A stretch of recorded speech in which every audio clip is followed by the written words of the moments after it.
Ryan. Today, we are learning basketball with Will Rucker. Will is a sports analyst, a journalist, a coach. He's in the media working with Liberty Ballers as a writer and a content contributor. Covers the Sixers, the NBA with SB Nation, and just, loves hoops. So excited to dive in today into all things Philadelphia 76ers, the third pick in the draft. What are they going to do? Will they move up? Will they move back? Will they stay put?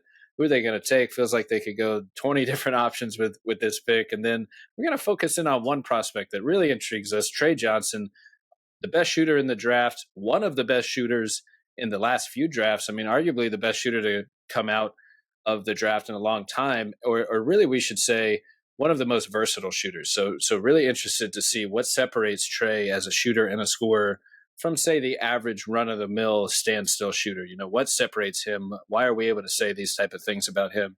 But before we do all that, I'd love to hear a little bit about Will. How you doing today, Will? And, what was it like on your path to get where you are today? Could you give us a little bit of a background of how you got to covering the Sixers and the NBA? Yeah, thanks for having me. First off, I'm Will Rucker. Been a basketball guy my whole life. Kind of grew up just basketball's always my thing. I played for a long time. Played high school. Played in college. Had aspirations to go play overseas, but had some injuries that kind of ended my playing career.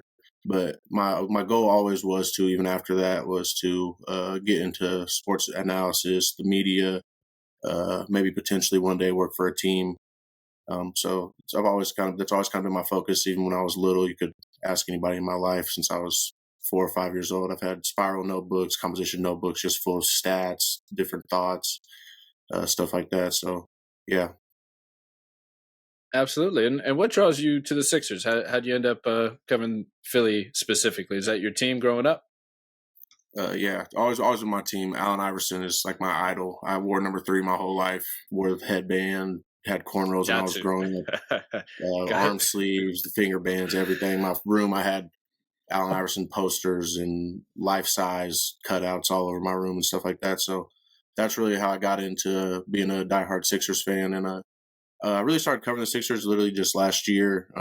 There was just a posting about opening with Liberty Ballers, SB Nation, covering the Sixers in the NBA. So I applied and then just took off from there. And then I've been doing that since right before the season, this past NBA season started. So there it is. Congrats on that. I mean, a great group to get involved with. Liberty Ballers been covering the Sixers. A lot of great people coming out of there over the years. So definitely, stand up squad to cover that team with, and they do a stand up job covering the team. And sure. Before we dive into all things Sixers, because there are a lot of options here, I'd love to hit on a recent piece that you wrote about Tre Johnson, and obviously it is about his potential fit with the Sixers. But I wanted to just look into a lot of the numbers with you and really outline to the listeners what separates Tre Johnson from the average shooter. There's a ton of players and prospects that get billed as the next big shooter or a great shooter coming out of the draft. This is arguably all around one of the best groups of shooters a prospect class has seen in a long time. So that begs the question, what is different about Tre where he's able to separate himself from the pack of a group of great shooters?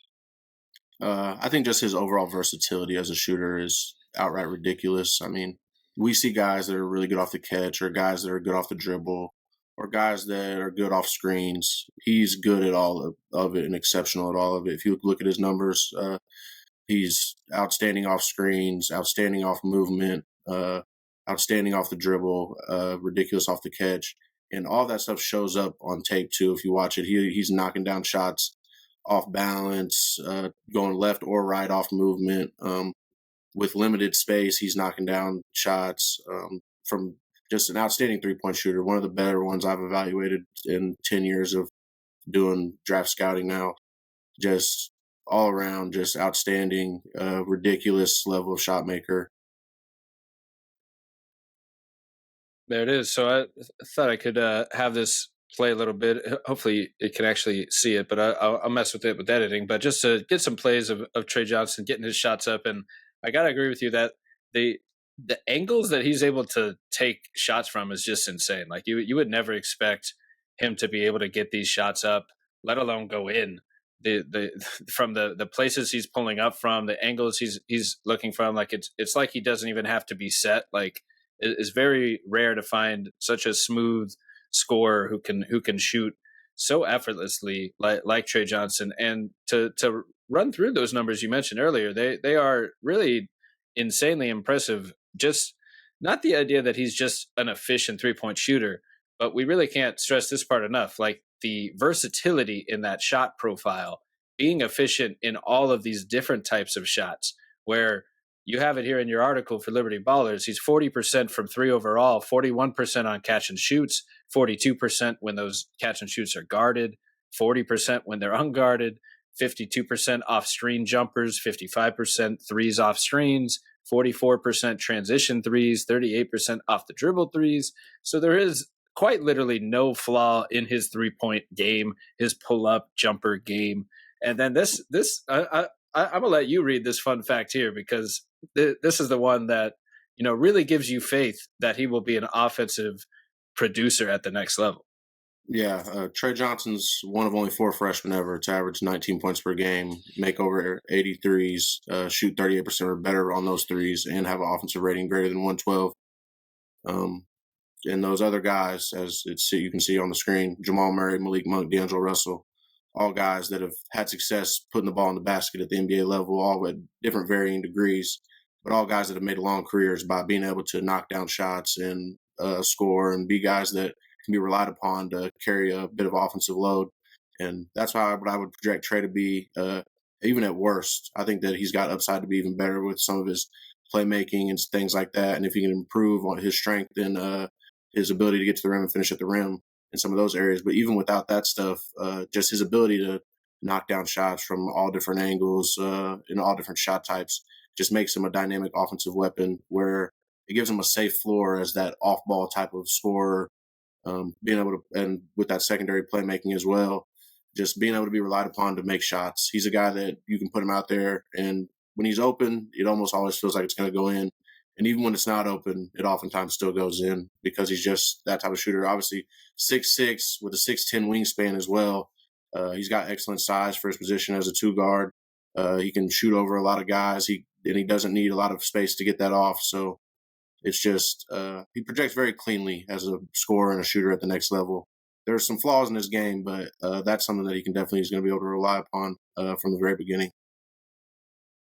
Right, and that I like the way you put it with his floor as a shooter and scorer, because like sometimes we can get lost in labels with these guys, and all the shooters get grouped together as if that's all they'll ever be. And sometimes maybe this is more of a floor for him, where like it's a pretty reliable bet that he's going to be able to get this jump shot off and be able to make jump shots at the next level. It's really everything else.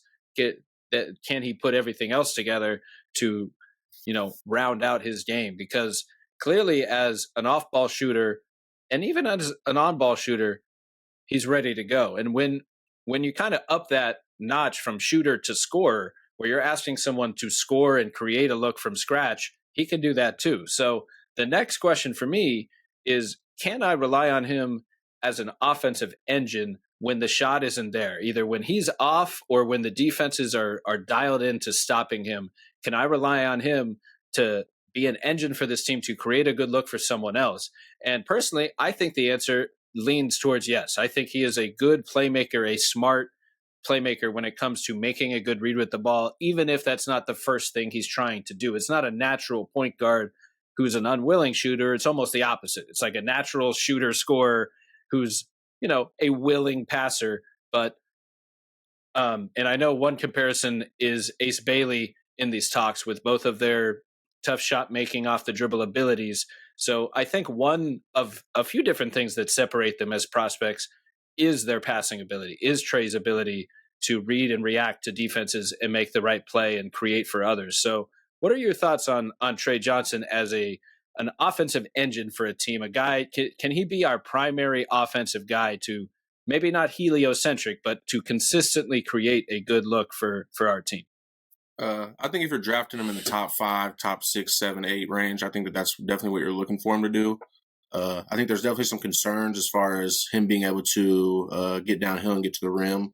I think he lacks a little bit from a standstill burst perspective. His handle is outstanding. He's very good in pick and rolls as a secondary playmaker and passing, things like that.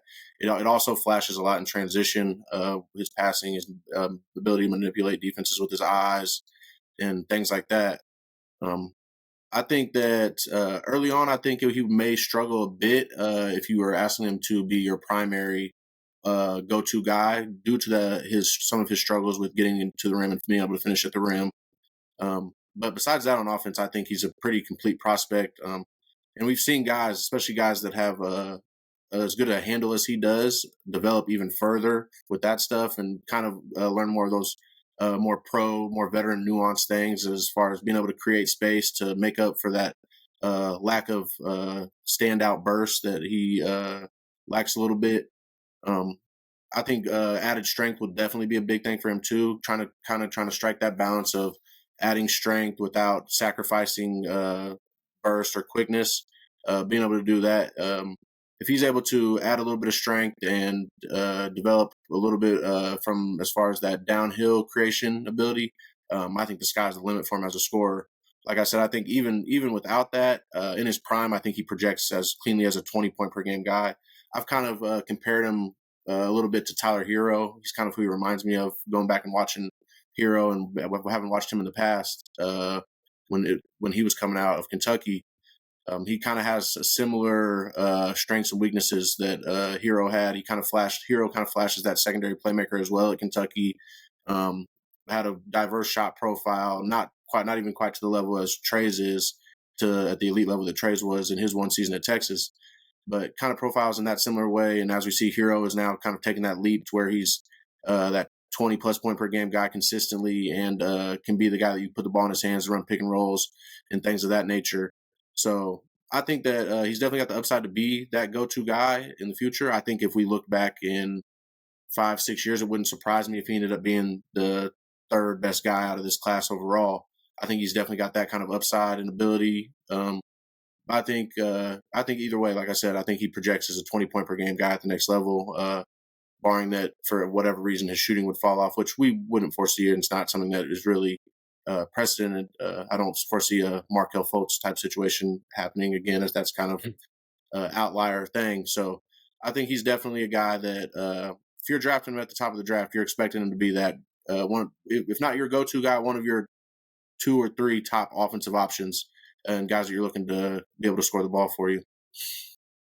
Yeah, and I do also like how you clarify with where he's being selected. That will add to the expectations. And if you're taking him in the top 5, you're star hunting. You're most likely looking for a face of your franchise, which comes with a lot of expectations. And sometimes that means overburdening the offensive load of the player you're selecting, where you're asking too much. Maybe, if you could line up a role where all he has to do is score and shoot and don't worry about anything else. He was pretty much born to fill that role. And if you're asking him to create everything for your team, that is kind of the question mark of like how consistently reliable can he be as a creator, because we already know as an individual scorer, creator, and an off-ball shooter, he's knocked down. And I agree that I think he could be one of the best offensive options coming out of this draft, especially. And then you also have noted a few areas of concern here in the article as well. The defense could be a little suspect. Will he be a one-way player? Will he hold his own on the biggest stages, on the biggest, in the playoffs when people are hunting you and looking for mismatches? Can he hold his own defensively? And then will he get picked on with any small things in his games? And, how much of a concern are these for you? Like you note in the article, the rim pressure, the rim finishing, and the defense, are they something you think he can improve on to be able to at least hold his own and not necessarily be a weakness? Yeah, I definitely think it's areas that he can definitely improve on. Like I touched on just a minute ago, as far as the rim pressure and the finishing at the rim, being able to add some strength and stuff like that to be able to finish through contact better.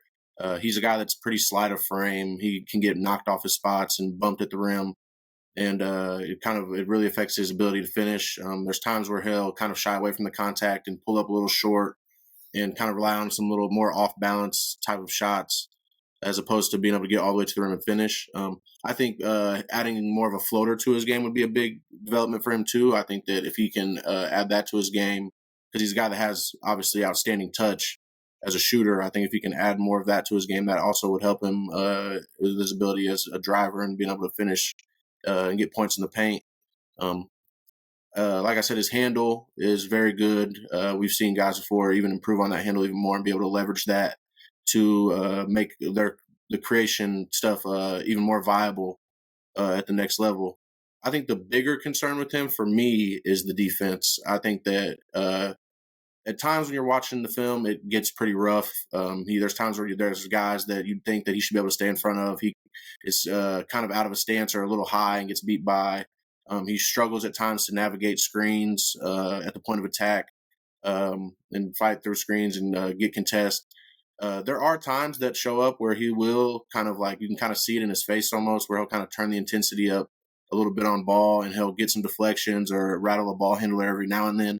But it's far and few between compared to the overall body of work where there's quite a few concerns on that end. He is a guy, like I said, 6'6" with a 6'10" wingspan. He's got adequate height and length to be able to defend his position at the next level. I think he's a guy also, he's known for being an extremely hard worker, a guy that lives in the gym, that lives basketball, that doesn't really prioritize anything besides that. He played at Link Prep Academy in high school, and I know some guys that are from around that area that have been around him that all echo the same sentiments. That he's kind of a maniac when it comes to his work and his work ethic and things like that. So that's stuff that obviously is super promising. That's some of the kind of similar intel that people had out on Jared McCain last year, that he's a kind of a guy that's just kind of a psycho when it comes to his work. And that's something that you want, and something that if you're going to improve in those weaknesses of your game, being self-aware of that stuff as well is a big thing, and getting in the gym and working on it. NBA strength and conditioning program too is another step up, even from college, even from the Power 5 level. Those guys are world class. So I definitely think those are areas that he can improve. I think that early in his career, it'll be some areas that he probably definitely struggles a little bit, but the sky's the limit for him. If he improves in those two areas, even if he can even become a neutral as a defender and become a good to neutral finisher at the rim and a threat to get downhill, I mean, he's he's an all-star level player at that point for sure, given all his other skills and abilities. I'm with you on a lot of his strengths here, where I definitely agree. I'm on Tre Johnson's upside, like the some of those flaws I definitely can also see. Like the defense is worrisome in terms of what we're just kind of the basics here. Like, can he hold his own defensively to not get picked on at the next level, especially throughout a playoff series? That could be the difference between a super 6-man role and a fringe starter role, like Jordan. It could look like Jordan Poole or something, where he's an electric third option in some situations, and then maybe he has to be a 6-man in another area because he's great at what he does, but can he hold his own defensively? And that's just kind of the wide range of the archetype more than anything about Tre, I think. But I'm totally with you on like Tre's upside. Like, he's just an incredible shooter, one of the best shooters and tough shot makers we've seen as a prospect coming out. Like, the angles he takes these shots of are insane. He's putting up records that Texas hasn't seen from a freshman since Kevin Durant. Like, Yeah. he's definitely holding his own as a scorer. And I'm with you as well that I buy the upside as an offensive engine, and not to make a direct comparison with Ace Bailey, but a little bit more than I do with Ace, as the guy I want creating offense for the whole team. Because not only do I rely on Tre's shot going in, I also believe in his ability to read and react when he draws doubles and when he's running the offense, just a little bit more than I necessarily would trust Ace at this point. So in terms of those two, that's why I would favor Tre more so a little bit higher in the draft. Even though Ace does bring a little more rebounding, a little more maybe defensive tenacity. So there are other aspects there that you can kind of build out an archetype with for two-way impact. There's just something special about Tre's ability to put the ball in the hoop. It's a natural shooting touch. And then on top of it, the big difference between those is probably the handle more so than anything else, is just Tre's handle able to help him create more looks and just maneuver around the court to create more looks for himself and others. So you combine that masterful handle, masterful shooting touch. I mean, that is like skill at its core. Like you think of like the most skilled guards, it's like Kyrie and Steph with their incredible handles, finishing, tough shot making. And who's to say maybe Tre is in the next line of these just incredible touch type of guys. And good shout to Jared McCain with one of the recent drafts, who's another guy like this where just incredible skill with the ball in his hands, where you're never worried about like what's going to happen next, because he's either going to make an incredible shot or make a good read. And then Jared McCain, is also aware enough to do the Steph thing where he's constantly relocating and using that shooting gravity off the ball to stretch the defenses. So maybe we see a little bit of that from Tre as well, where he can use his shooting gravity on and off the ball at all times to just stay messing with defenses. Yeah, I agree for sure. I didn't. I'm glad you touched on that too. Some of the stuff he does off the ball, because I didn't even touch on that super in depth in the article. He's also very good at relocating and things like that, which is a super underrated aspect of a lot of great shooters. There's so many good, easy looks to get just from being able to do that. It's kind of a niche skill that not all shooters really have. Like there's some guys that kind of struggle with knowing that spacing and that rhythm of where to be and how to get there and things like that. Steph is obviously the greatest ever at it. Jared McCain is very good at it, and you can kind of see the inspiration from Steph's game in Jared McCain's game, as he's talked about how that's kind of his idol and a role model and the guy that he always looked up to. And Tre's kind of got some of that stuff too off the ball, where a guy will drive, he'll kind of circle up and find the open space, or he'll make a quick pass and then sprint back to three and get it right back. So there's definitely value in that as well, and being able to create shots for yourself without really having to create the shot yourself in that manner. So I'm glad you touched on that. That's a big thing too that stands out when I watch him.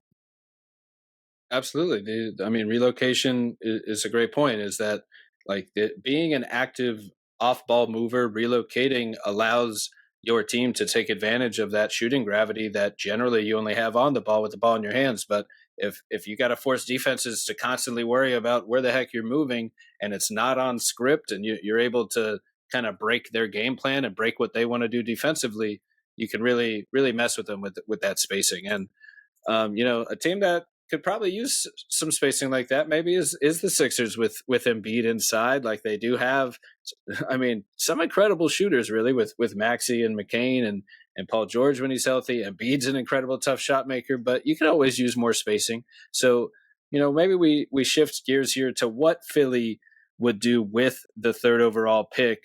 And, I thought Tre Johnson was a really interesting name for this slot. I honestly think, like, in terms of the draft itself, I don't know, you could go like 10 different options here, maybe even more when it comes to who they could pick. And when you really think about it, all the options are open, because it seems like outside of trading for one, all the options are open, because it seems like number two could even be up in the air. Now, would Philly necessarily want do they think a Dylan Harper is worth trading up for to fit there? I'm not exactly sure. You already have these guards in place and all that, so maybe that's not as much on the table. But it seems like the Spurs are open to moving it, so it's worth at least thinking about.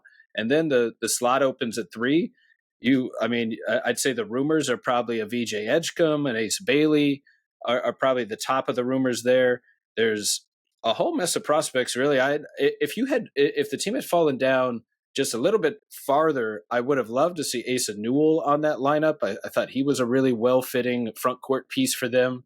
But there's really just a ton of different ways they could go. And on top of it all, they could even trade the pick. There's rumors of Durant and Giannis out there floating around that they might move teams. So I don't know if the third pick's enough to get that done. But, you got the third pick and some exciting prospects. You could at least put your name in the race. So, what are you hearing on Philly's side of where the team is leaning at this moment with all these different possibilities?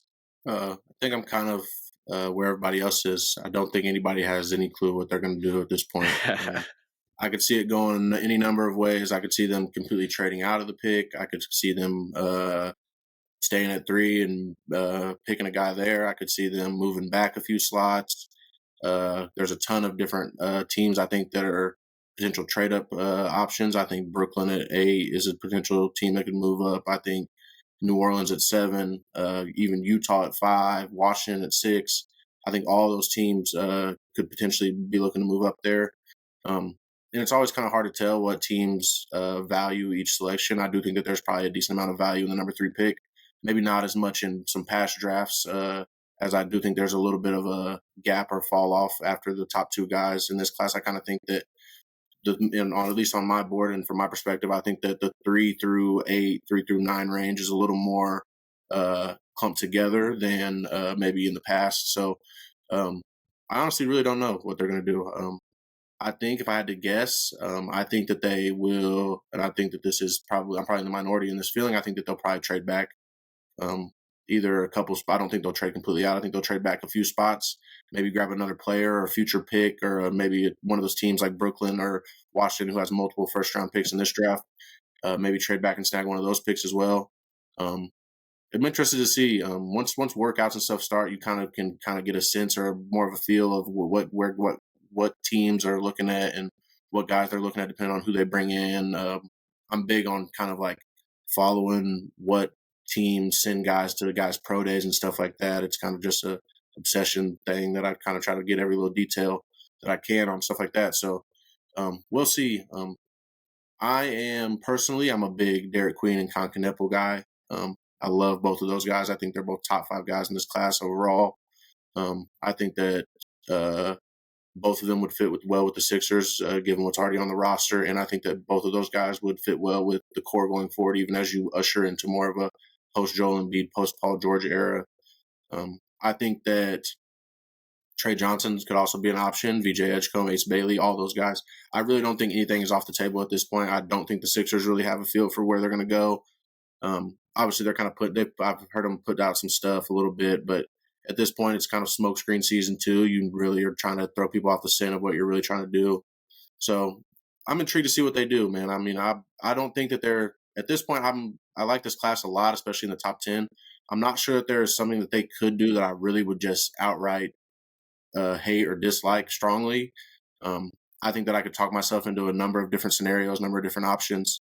I think that a lot of those guys also, there's different varying degrees of how they fit with the Sixers, but I think all of them would make sense if you really look at it and really pay attention to it. Obviously, the Sixers are loaded at guard, but I do think that they lack a little bit in the passing department. I think that Maxey and McCain, as good as they are, I think both of those guys are more suited as secondary playmakers as opposed to primaries. So maybe they could try to move up a spot for Dylan Harper.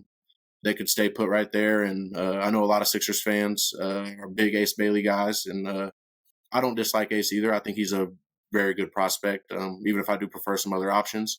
I think he would fit seamlessly on the wing right there in the slot between Paul George and Joel Embiid in the front court.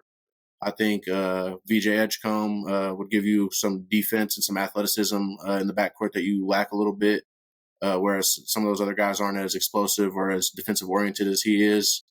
I think Tre Johnson, I mean, you can never have enough scoring like we've been touched on already. He would kind of just add to that dynamic group of scoring creation ability that the Sixers already have. And you never know how the Sixers view guys either. Obviously, Quentin Grimes is another factor in it all. He's a guy I think that they are looking to bring back and played really well for them. Averaged like 20 points per game for the Sixers after he got traded and was very efficient, even while being the number 1 option a lot of those nights when a lot of those other guys were out. So, I mean, I'm just intrigued to see what they're going to do, man. I think the draft starts at 3. I think either way, I think if the Spurs either stay at 2 or they trade the pick, I think Dylan Harper ends up going 2nd overall, regardless of who ends up with that selection. So, I think there's just a ton of different options they could go. Yeah, no, I can definitely see all these options as possibilities, and I like pretty much all of them that you said as as realistic scenarios. I pulled up the case for Derik Queen as you were talking, and we could dive into that one in a minute here because I do think that's an intriguing option. But I think the one that makes the most sense was simply trading back. That this, like you said, the draft kind of starts at 3, and if you think that the talent is relatively even for the next, I don't know, 7 picks, 20 picks, however deep you think it goes from here, that trading back to get a similar level of talent and a future pick is smart draft process, mostly if you think you can get your guy at the lower pick. Like, it all comes down to who you value and where you think you can realistically get him based on your intel on all these other teams. And if their intel is telling them that they want Tre Johnson, for example, and Ace Bailey and VJ Edgecombe are likely to go 3 and 4, and moving down to 5 or 6 could net them an extra pick, and you get your guy. That is the scenario where you do it, but you are taking the risk that your intel is wrong, and so you really, really have to know, if you love a guy, that he's going to be there. And if they do move down, that's where it really gets interesting, and it just comes down to what the goal of this pick is. Are you trying to solve the starting lineup to have like a perfectly balanced two-way lineup with where there's clearly one missing starter around the core four? And, are you basing your decision on that lineup? Are you basing that decision around finding help for Joel Embiid? Or are you basing that decision on, who's going to be the young core next to Jared McCain and Tyrese Maxey going forward? Are you just growing your young core for the future without necessarily thinking too much about the current stars in place? And it's just interesting because Philly, in theory, could be like a sleeping giant here. Like they should have been a contender last season. They had all these injuries that really plagued the whole season, but that doesn't mean the roster's that bad. Like, that doesn't mean they're not a good team. They just had a bad season. So in that case, obviously this past season might have not gone too well, but it turns into a good problem to have at this point, because now you have the third pick in the draft to go with what should be a contending roster. So it's a very interesting moment in this cycle where, do you rebuild on the fly for the future, this 2 timeline type of thing that the Warriors got all into, or do you just try to find the best fit next to Embiid and George while they're here right now? And maybe that is a guy like Derik Queen. So I'd love to hear a little bit more of why you think Queen fits, because I could definitely see his what Philly seems to be missing, like you touched on, could be the playmaking, the point guard, the guy to actually create for everyone else, because all of these electric scorers are in place. And maybe it's someone like a point forward, like a Queen, who could come in as something of a playmaking hub at the 4, use his downhill tenacity to break down the defense, get into the paint, and do the drive and kick thing from there. So I'll pull up Derik Queen as we're talking here. What really interests you in that fit between Queen and the Sixers here?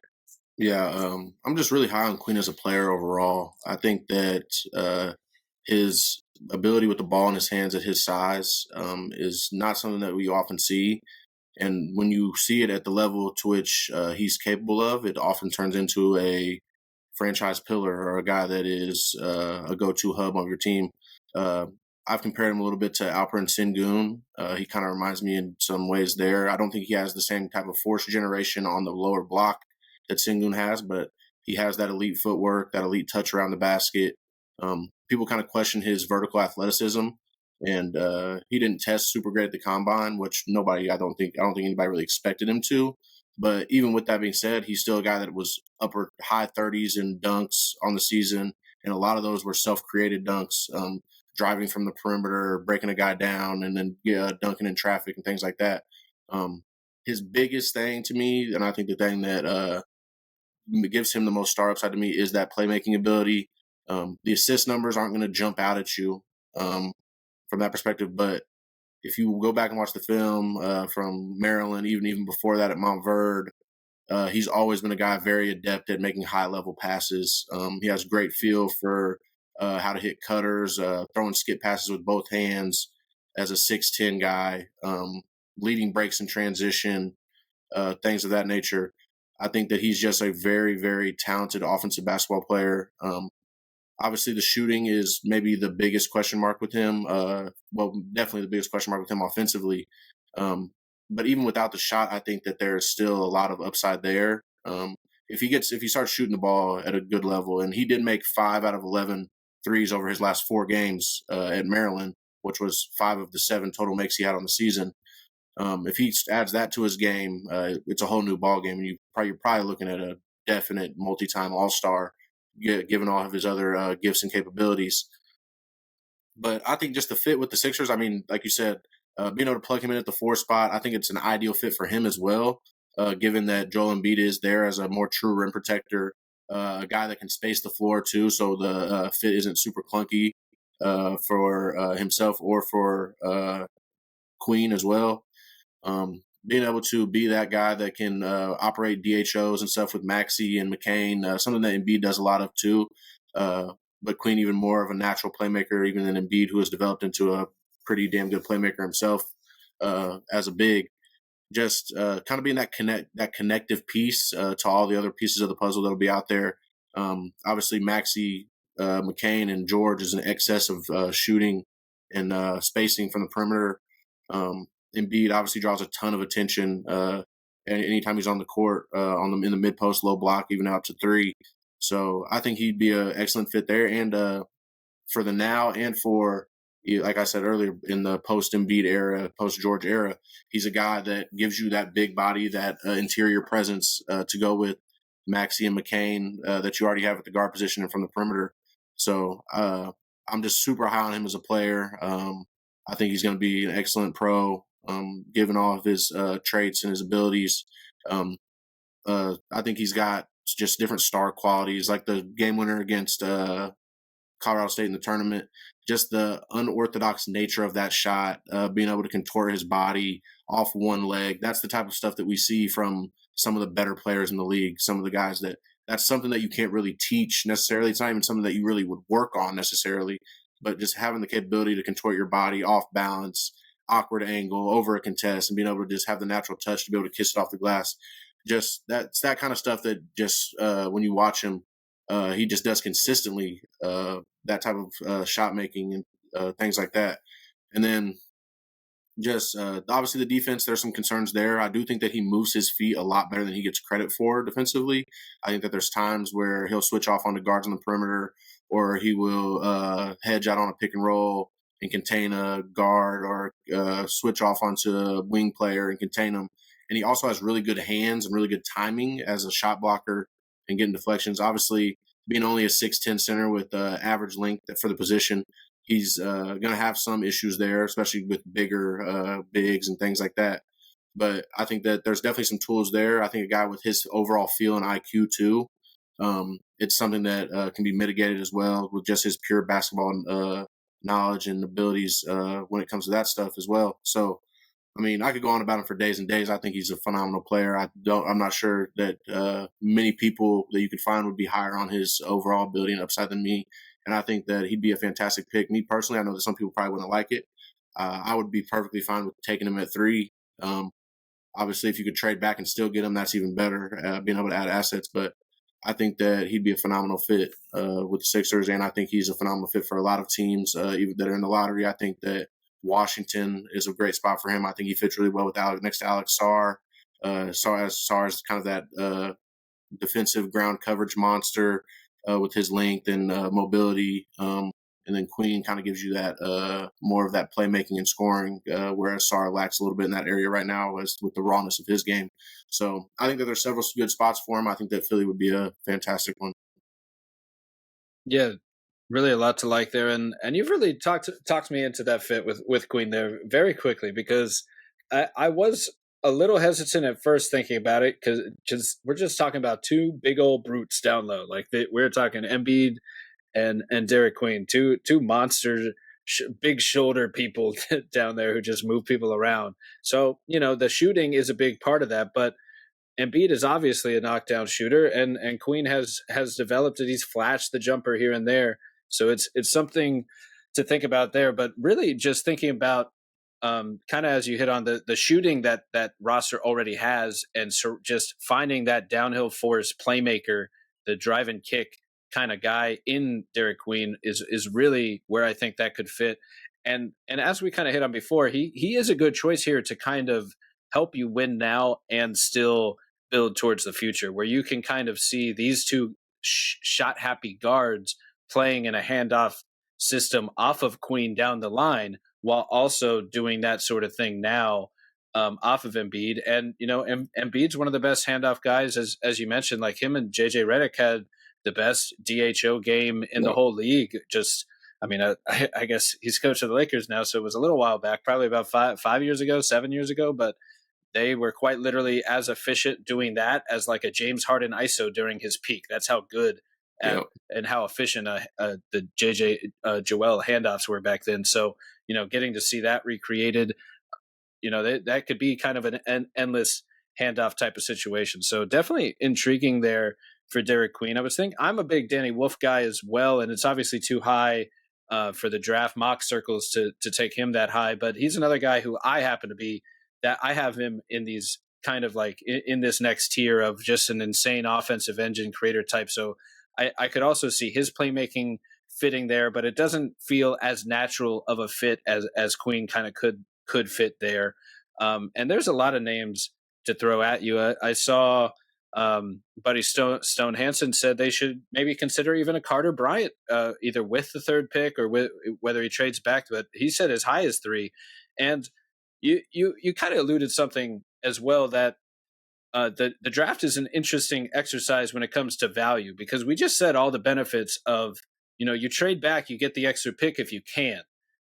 But that's a lot easier said than done, and there is always a chance someone jumps in and swipes the guy that you're going to take. So unless it's like, the Celtics, Sixers, like the Fultz draft that you mentioned, where everyone knew Lonzo was going here and Tatum was going here and Fultz was going there, that we already had the order in stone, that makes it a lot easier to kind of move around the draft, recoup the extra asset, and get the player that you want, like the Celtics, Danny Ainge ended up doing by moving back from 1 to 3 to get Tatum, because that was his guy all along. So you know that if the other two are definitely going, it's a lot easier to get that value. But if there's just a little bit of unknown, and for example, you really love Queen and you want to move back to 7, but you're not sure if the Wizards are going to trade up to 5 to steal them out of there, that's just, you really got to know and trust your intel to make an actual move like that. So the point being, I'm totally with you. If they love Queen, take them at 3. There is no reason that someone else has to go at 3 in this particular draft. Quite like, unless you're trading with the 4th pick and they're telling you they just want ace or whatever the heck that, like, unless for sure, it's a risk to take. But beyond Queen, in terms of what I think they will do, just off the surface, right off the top, VJ Edgecombe just screams like a Daryl Morey guy to me. Just like a little bit of an unknown, but unparalleled athleticism, and he can shoot the 3 ball and play defense. It's like a little bit of kind of the Matisse Thybulle kind of archetype, but like superfied. Like if he was an uber athlete who could shoot like not just a better shooter and a better athlete, but kind of in that realm of like, we're just going to take the big wing athlete who shows some shooting touch and kind of mold a D&3 role out of there. And if something else comes out of it, even better. And that's kind of where I think they will go with the pick. And that would allow, VJ to also have kind of an ideal role where he's not asked to do much at all. He's just got to show up, play defense, hit threes, and kind of fill in and grow his game around the game of others. So that's one where it might be the BPA, best player available, but it might not necessarily be the best fit to like solve the playmaking needs of the offense or what it may be. So we've hit some fun names here. I'm not sure. I'm assuming you've probably heard a lot of Ace Bailey or VJ Edgecombe in these circles. Are those probably do you think those are the 2 likeliest scenarios at this point, or do you think, if you had to pick one, would there be one other option? I think that's probably more where the consensus leans as far as where they're most likely to go. I do agree that Edgecombe kind of has the qualities of a Morey guy. Also, the analytics and the metrics really like him as well, and Morey obviously is big and one of the pioneers of that stuff as well. So I think that he's definitely an option. Ace obviously does not grade out as well in that area of the game, but I could also see them being intrigued by his overall upside.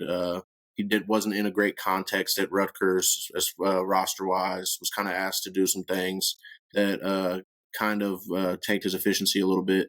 So I could see them being intrigued by him as well. I think that he fits really well actually with the Sixers too. even for Ace's sake and his development, I think it would be a perfect situation for him to go into, where he's not tasked Yeah. with being that ISO creator, scorer. Some of the things he kind of struggled with. Won't have to be a guy that has to handle the ball a ton and things like that. Where he'll kind of be able to lean into more of that off-ball stuff, where he kind of excels as that off-ball shooter, cutter, defensive playmaker, versatile wing defender, things like that. And then if he can work on his handle, develop that a little bit, add some strength, maybe get a little quicker, things like that, he could maybe down the line develop into more of that go-to scoring option. Not that I foresee that necessarily being the most realistic outcome for him. I've kind of likened him to like a modern day Rashard Lewis. I think that is a really good comp for him, and I think that would be a really good high end outcome for him. Rashard Lewis was a All-star, two-time Magic legend. All-Star, 20+ point per game guy.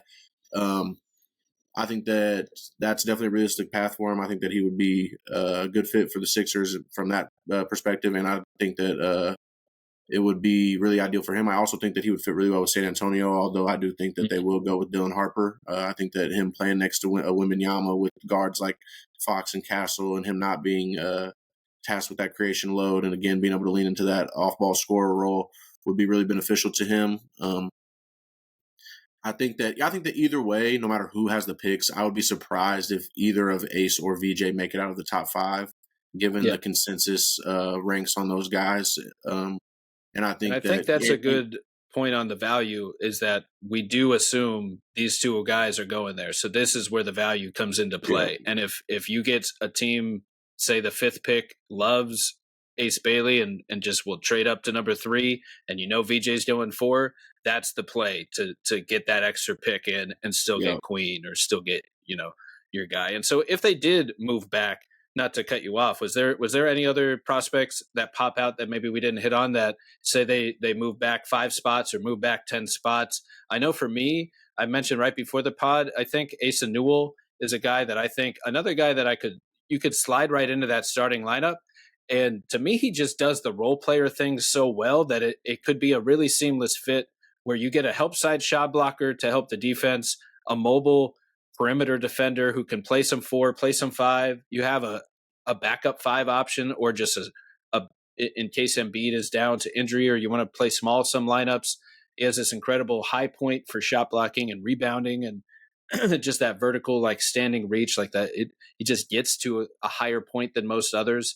And he's just like the ultimate role player to me, with just a little bit of athletic juice, where he could be a catch and shoot play finisher down the line as the 3-point develops a little more. But we've seen some flashes, like at Mount Verde with Queen. He was 40% shooter off ball. I think that role is closer to his ideal. So he's one that comes to mind, where and that's one where it might be more of me trying to solve for fit than take the best player available, where I just think he slides in really smoothly to that front court defensively and as a role player. But that's another one where it might not solve all of the playmaking needs like some of these other picks. So you have another article on Kasparas Jakacuionis. Would that be, and you've mentioned Knueppel as well. Was there any, maybe it's them or any other prospects that we haven't hit on, that say the Sixers do move back 5 slots, 10 slots or something? Is there someone else you really think could help this team, whether it's this year or going forward? Knueppel is the guy, would be that guy for me. Over all those other ones, I just think I also have him as one of the top 5 guys in the class on my own personal board. I just think that he provides so much from just the standpoint of being able to knock down shots, being able to be that secondary playmaker, being super efficient, being able to play on or off the ball. I think that he is a lot better defender than he gets credit for. I don't think that he's going to be a guy that teams are able to just target and catch on switches and stuff in the postseason. I think that he's a guy that has a great understanding of positioning and how to use his body and his strength to wall guys off. I think that his fit offensively would be fantastic as well. Just like we kind of touched on with some of these other guys, another shot maker, another guy that can create a little bit. A guy that I think his upside is a lot higher than he gets credit for. I know a lot of people view him as the safe floor, maybe not as high upside pick, but I think that I've also compared him a little bit to Jared McCain. I think he's kind of that false ceiling prospect in this class, kind of how I felt about McCain last year. I think that people kind of ignored not necessarily ignored, but kind of didn't really see how really advanced the skill set is and kind of really more focused on the athletic limitations and things like that. I think that he's an extremely good processor of the game. I've said this a few times.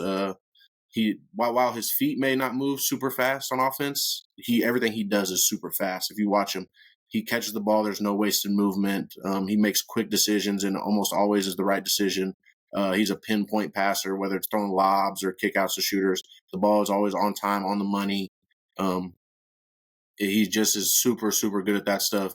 He's got some of that the veteran, more nuanced scoring things inside, playing off 2 feet, knowing how to just bump a guy, get a little fade off, kind of similar to Jimmy Butler. And Khan's kind of touched on that too in some of the interviews I've seen. That was kind of interesting to me that he said that because I had kind of talked about that before.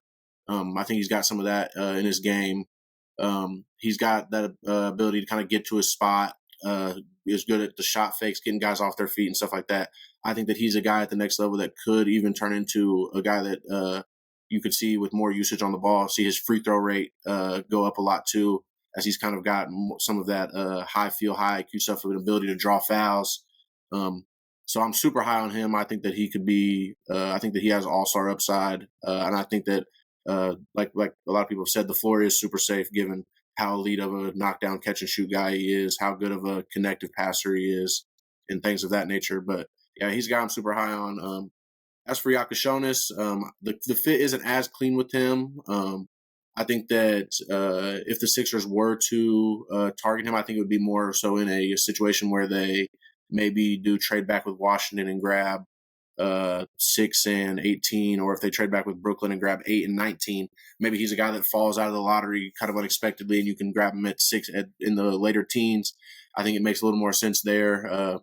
He would give you a point guard, whereas like I've touched on in just a little bit ago, where Maxey and McCain aren't more natural as point guards. I think that Jakacuionis is. He gives you that pull up shooting capability, where he was an elite pull up shooter at Illinois.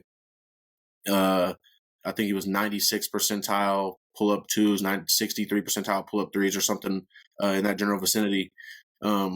Just really, really good shot maker, and I think that gives lends him to even having more upside than people give him credit for. He's kind of a guy that I've seen a lot of people sour on throughout the draft process. He was a guy back in December, January, who people had in top 5 talks. And then he kind of had that injury, kind of struggled with efficiency a little bit, had some turnover issues where he struggled with ball pressure and things like that. And it kind of dropped his stock a little bit. But he's the guy that I still am a believer in. I still have him in the top 10 on my board. I think that he's a guy that definitely, I think even if he doesn't reach his ceiling, I think at the baseline level of passing the field, the skills offensively, I think that gives him even at least the floor being maybe a third guard type, kind of in the mold of maybe a Ty Jerome or a Brandon Podziemski, where he's kind of still can give you valuable minutes in the playoffs, in a playoff rotation as kind of that third guy. But if you're drafting him in the lottery, of course, you're expecting more of that from him, more than that from him. Which I think that there's definitely an outcome where he's capable of that stuff. Obviously, we'll have to improve defensively. He's kind of a tweener defensively. He's not quite quick enough to stay in front of a lot of smaller guards. He's not really strong or big enough to hang with more wings. He is a guy that's a good team defender. He has a great understanding of stuff like that. Obviously, a deep basketball background with him as well. So he's a guy that I'd be interested in, like I said, in more of a trade back scenario where you're grabbing a second pick and he's kind of your second first rounder in the class that you pull. As for other guys that I may be interested in, I really like Nick Clifford. I'm a big Noah Pinda guy as well. Kind of those multifaceted forwards that can defend, kind of be a jack of all trades on offense, give you a little bit of passing, a little bit of shooting, rebounding, stuff like that. Those are some guys that I think would be intriguing options. Carter Bryant, like you just mentioned a little bit ago, he's another guy that I think in a deeper trade back scenario would make a little bit of sense as that guy that projects to be a really good catch and shoot guy. Is a really good cutter, excellent defender. And I think he has upside to be even more than that. He's kind of I think he is a little bit of a risky pick if you're shooting for upside, given the lack of usage and some of the creation warts that he has on the ball. But definitely a guy that I think projects cleanly as a solid role player at the very least, with his ability to knock down shots, play above the rim, and guard multiple positions. So there's a lot of intriguing guys. I mean, I really, like I've said before, I really like this class. I think that the top 10 in the lottery is super strong. I think even deeper into the first round, there's really good value there as far as guys that can plug and play into the role. And I think there's quite a few upside swings as well. Yeah, the class is absolutely loaded. Ton of interesting prospects here for Philly. I do have two more names for you that would it surprise you, or how much would it surprise you if they come out of this draft with a Noah Essengue or a Collin Murray-Boyles as the pick? Because we've hit on the playmaking needs. We've hit on the need for something of a power forward or a small forward in the front court next to Paul George and Embiid. And these are two prospects where CMB is billed more of some sort of cross between not that he's Draymond or Barkley, but he kind of plays like these type of guys where he's similar to Queen in some areas as a bulky downhill force four, a strong playmaker. However, Boyles is much more defensive oriented and Queen is much more offensive playmaking oriented.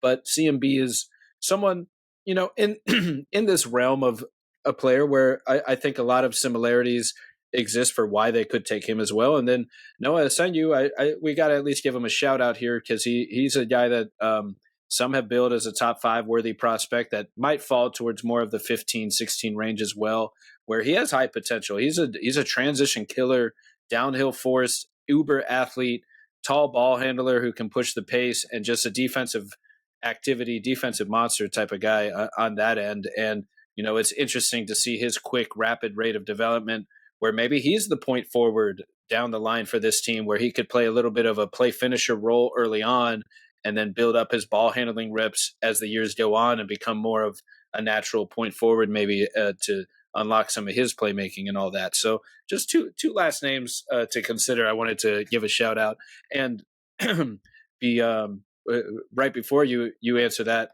Shout out to Kasparas and Knueppel as well. There's great explanations and understanding. It kind of described how I'm what I went through watching them as well, where I started up higher on Kasparas and have lowered a little bit.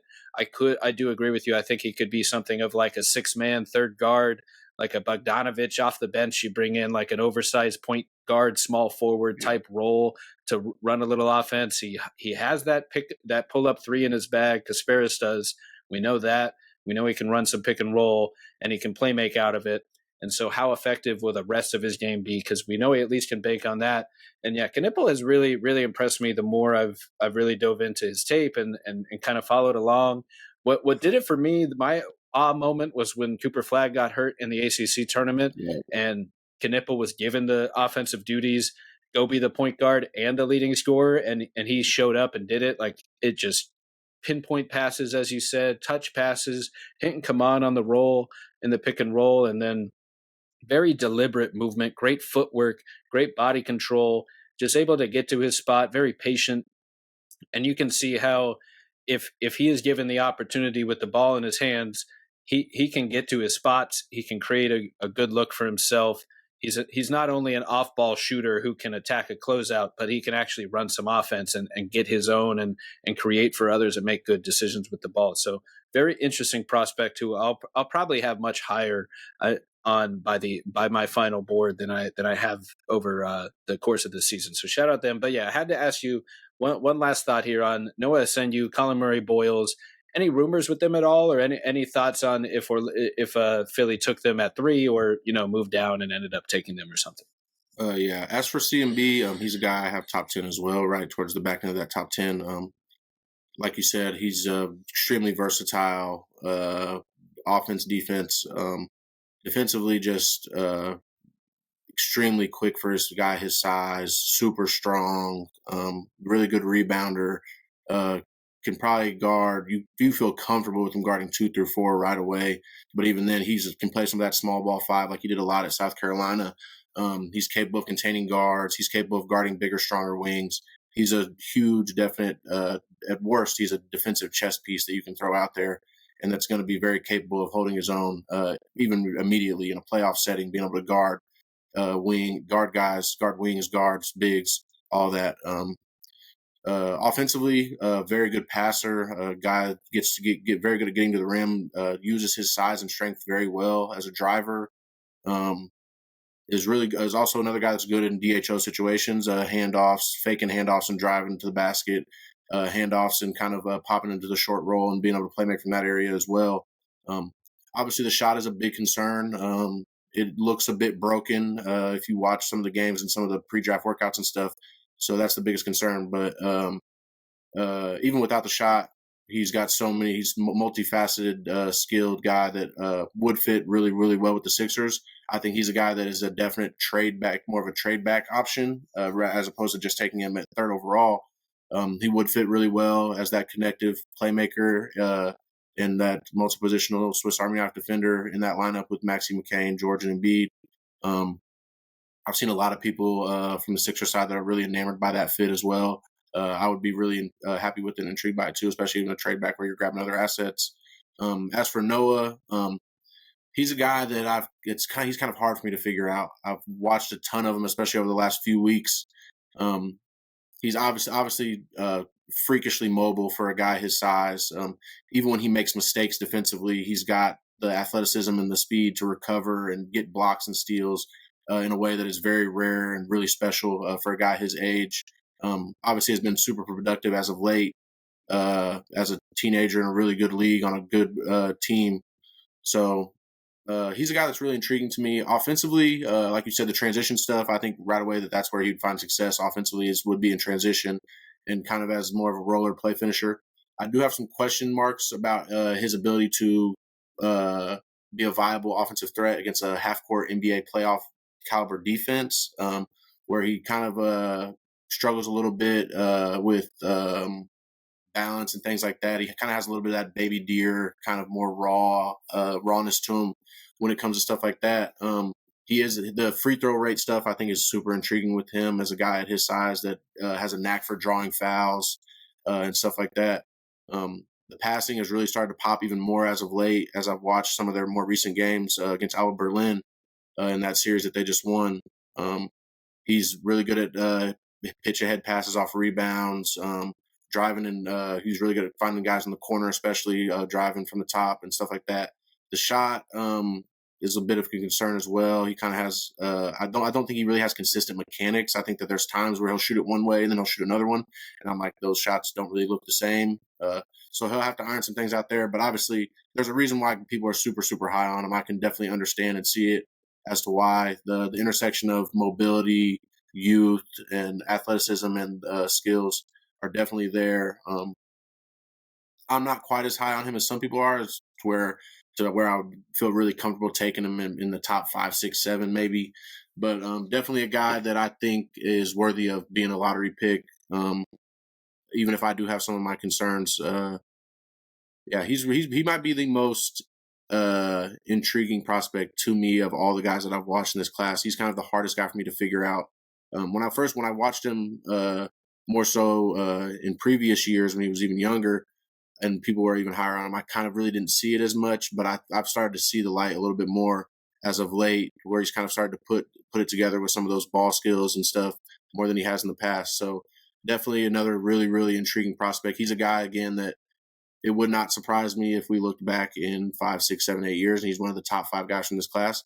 It also would not surprise me if we look back in 5 or 6 years and he's a guy that never really could find a role due to the lack of shooting and maybe some of those strength concerns and the inabilities to be able to necessarily create in the half court for himself. But I think he's more of one of the bigger boom or bust guys in this class. Super intriguing guy. So yeah, I do think the fit with the Sixers would be good as well. Plugging him at that 4 again, kind of similar to CMB, kind of similar to Queen as far as having some of those playmaking capabilities and a guy that can be that connector, and then that could really focus on his strengths while also developing maybe some of those weaknesses as well. I really like his fit in San Antonio. It's one of my favorite ones for him that I've kind of thrown out there. Throwing him next to Wembanyama would be really fun. Watching those guys wreak havoc on defense And then if Essengue is able to pop offensively and really develop, then you've really got something special there with those guys, as well as probably taking Harper at number 2. So I'm really intrigued to see where he lands. I think that fit is definitely going to be a big thing for him as far as him being able to develop and really play a positive role early in his career as well.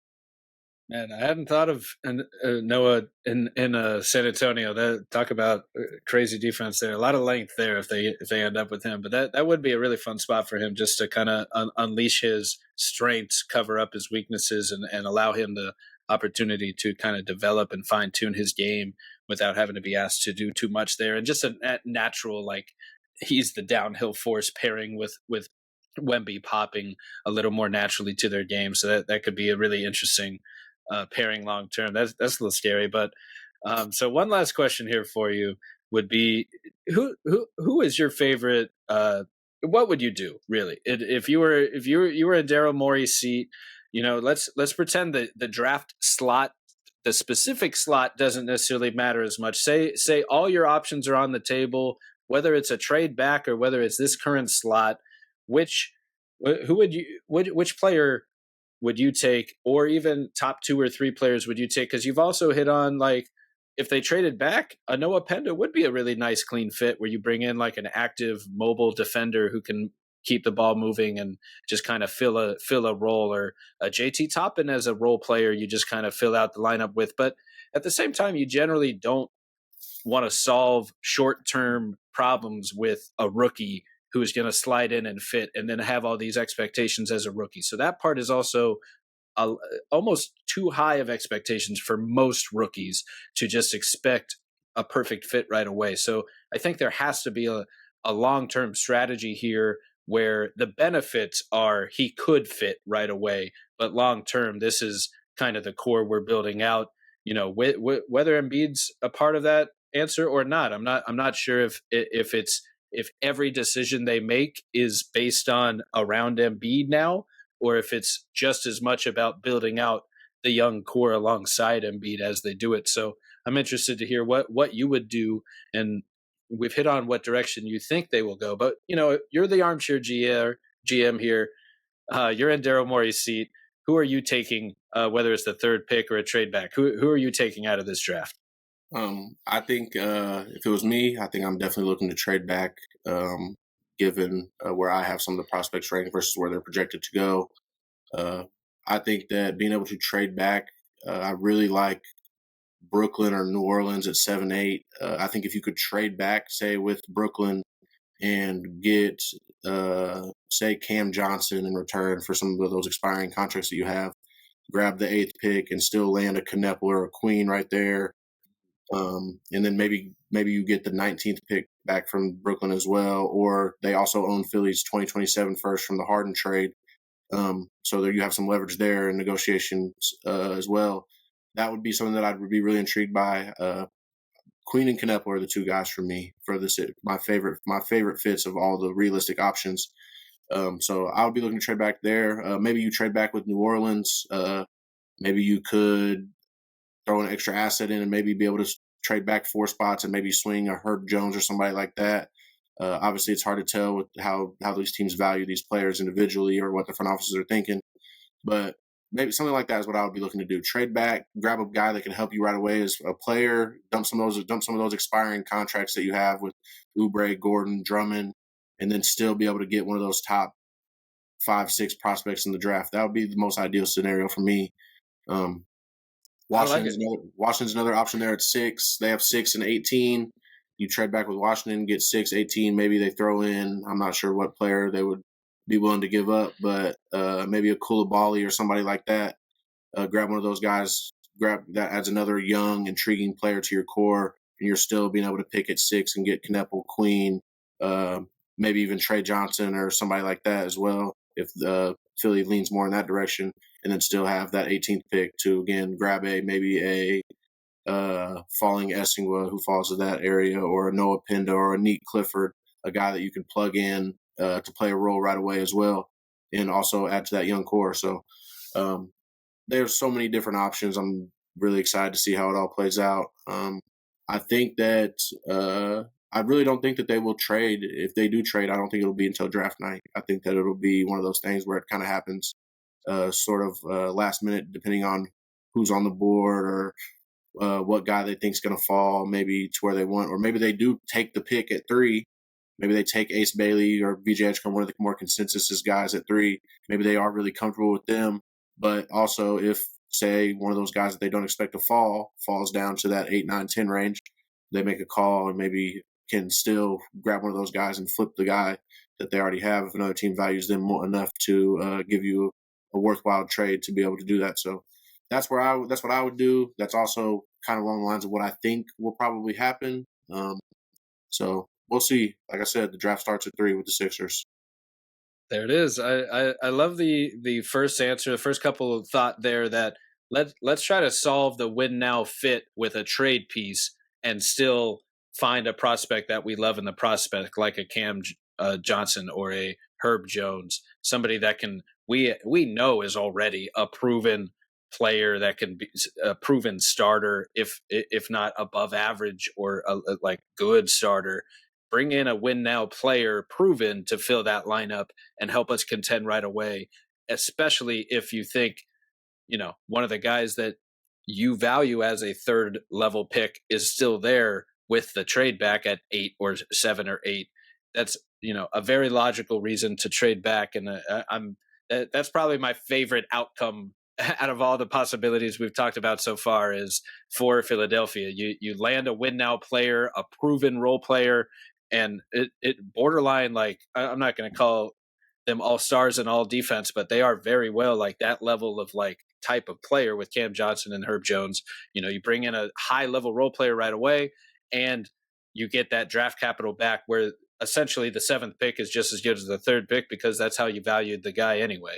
So definitely like that idea here. And ultimately, I kind of think he just ends up taking VJ Edgecombe, like I mentioned earlier. All that is to say, even though it is consensus and all that, there's probably a reason for it. And I do think Morey ends up leaning that because of all the things he values and just kind of how the draft shaked out. But, man, I think there's a lot of fun possibilities, and I totally agree with you. The draft starts at 3 with Philly. They could really go a whole mess of different directions here and shake up the whole draft before we even know it. But super, super interesting. Can't wait to see what happens, man. I appreciate you hopping on the pod today, Will. Talk a little Philadelphia, a little Tre Johnson, a little Sixers, and a little bit of your story. So appreciate you hopping on. Talk some basketball, man. For sure, man. Anytime. Appreciate you having me. You know it. Have a good one. Chill.